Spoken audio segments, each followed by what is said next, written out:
All right. It's Kevin Garcia, a.k.a. the Puerto Rican Kid KG. This is FightHype, and I got my man, the one and only, Gary Russell. How you feeling? It is, man. It don't matter, man. This shit gotta get done anyway, man. No matter how upset or good or great or bad your day is going. As long as you breathing, you gotta deal with that shit anyway. So ain't no points of making excuses. Let's just get it done. Facts, bro. Only one way to go. Keep pushing forward. 100. Gary, look, we're going to get right to it. I got a few questions for you. The first thing I want to ask you is, last time I saw you, I was in Vegas. Your brother had a fight there. You know, he was fighting for a strap. It didn't go his way. I haven't spoke to either one of you since, so I just wanted to ask you thoughts on, you know, how your brother's doing coming out of that fight, and any plans for him going forward. Shit, well, I believe that iron sharpens iron. Unfortunately, we took a little minor hiccup in his particular last fight. I think it took for him to deal with something like that, for him to really get that fire lit up under him. He's ready. He understands the constructive criticism, and he's ready. He's definitely ready. That lit a fire up under his ass. He's willing to listen a little more. He's more open to constructive criticism, and he's been turning up in the gym. As far as everything moving forward with him, he's supposed to be competing, I believe in December. He's supposed to be competing on the Gervonta card in December. He's supposed to be competing on the Gervonta card in December. That should be a good jump for him. Just a get ready fight. He's already the mandatory challenger for whoever wins the fight with the guy. What's the guy name that he fought? Puello? Puello. He's the mandatory challenger of them two. Whoever wins the title, they have to compete against my younger brother. You know, so we're just trying to keep him focused. And he's young. He's young and he's still growing. He's still maturing. But he's ready though. Yeah, look, before that fight, right, the boogeyman, right? That definitely, it's not like people were raising their hands to get in there with your brother. Not at all. Do you think, because I heard what you just said, do you think that, you know, obviously his success maybe hindered him a little bit from, because when you start winning, you start forgetting about the things that got you there, right? Yeah, I think so, especially with a lot of younger fighters. I think he went out there and I tell my younger brother, in order for you to be great at something or good at something, I want to see you be equally as good in multiple different ways. Don't just be one-dimensional being good at this shit.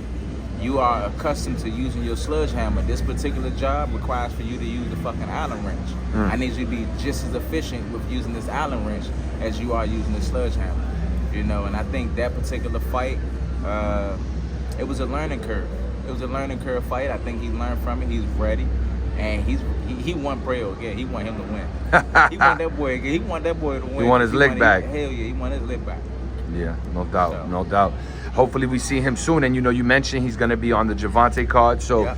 And listen, my biggest thing is, like I say, he was 17-0, 17 knockouts, some shit like that.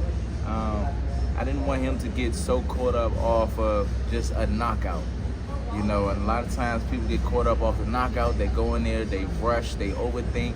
You know, and it's easy for someone to just steal rounds like that.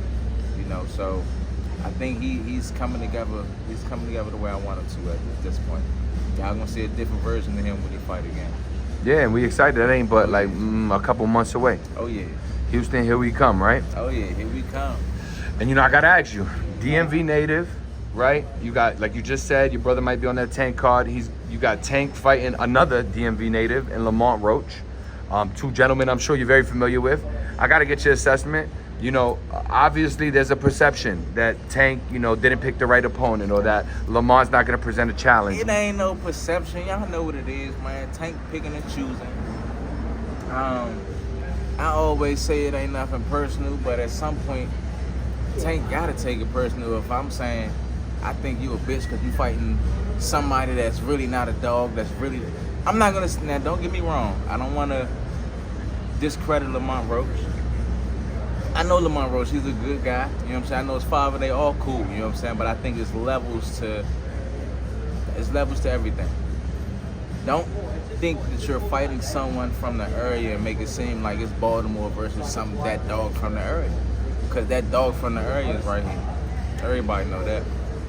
You know what I'm saying? So... It is what it is, man. He picking and choosing. At some point, when does pride, when does ego, when does integrity kicks in and say, fuck it, I really do want to see, am I as good as I really think I am? I want to challenge the best. Yeah. Where the fuck is that at in the sport today? So on that note, let me ask you 2 questions, and I'm definitely gonna ask you about yourself and a recent message that you sent out. But tell me this: does Lamont Roach have a chance to win this fight?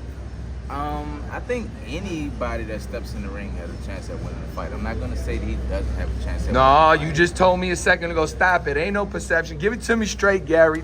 Can Lamont win this fight? I'm gonna give it to you straight. All right. I think we can get there. Tank can get injured or get hurt the day before, and something could occur. And if Lamont shows up, he can possibly win the fight.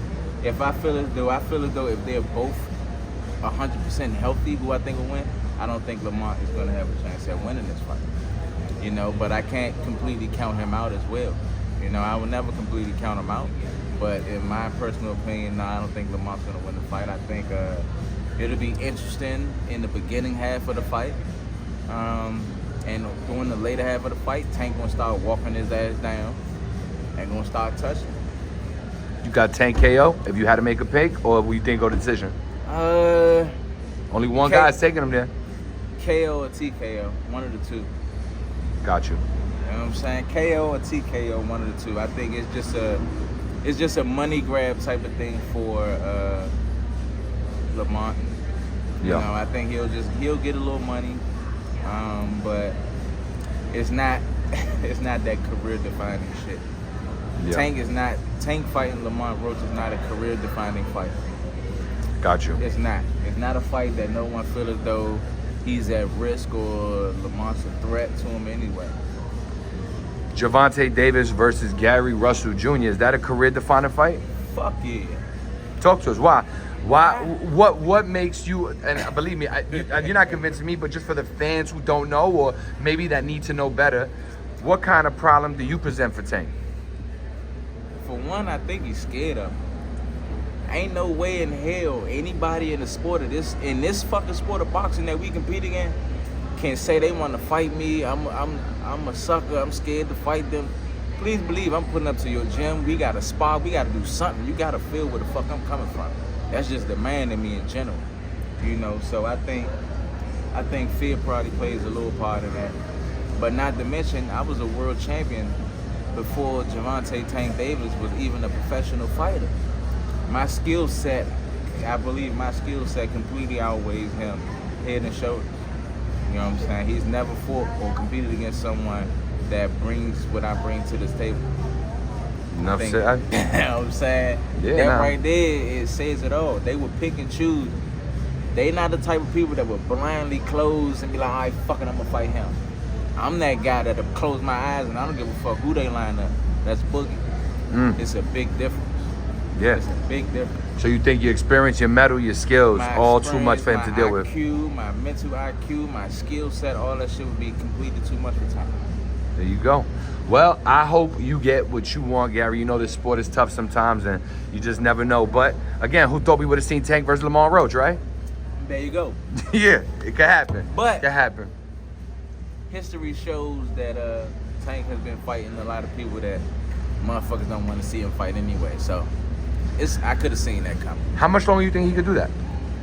I don't think he can do that for much longer. I mean, I believe that the fans, as well as the media networks, like yourself, that have the platform, have the ability to push. Y'all are the ones that's truly getting bamboozled. Y'all want to see the best compete against the best. And then the people that y'all feel as though is the best, they not trying to compete against the best. They rather fight somebody that y'all don't even know of. You never even heard of them. You know what I'm saying? Yeah. Everybody like, damn, why you fight this person? Why you fight Nah, that shit's too difficult for them. Yeah. Your favorite fighters suckers out here. Big facts. We put a period on that and we're going to switch gears. Period on that.